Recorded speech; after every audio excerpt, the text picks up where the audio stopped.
বাংলার ৬টি ঋতুর মাঝে কী এক অসাধারণ অনন্য সময়ের নাম হেমন্ত।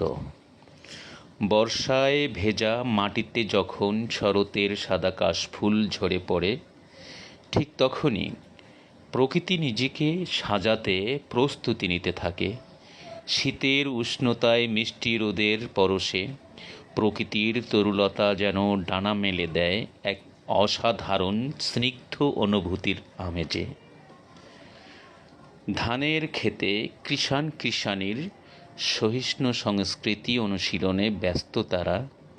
পাখপাখালির গুঞ্জনে শালিক চড়ুইয়ের স্বাধীন বিচরণ ভূমি এই বাংলার হেমন্ত।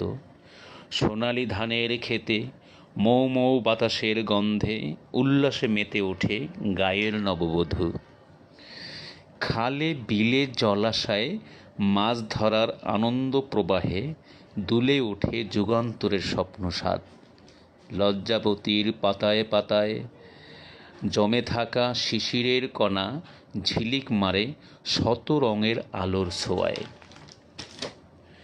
কচি কোমল ডগায় হালকা গোলাপি রঙের কলি ফুটে পথিকের পায়ের ছোঁয়া পেলেই নুয়ে যায় লজ্জাবতী।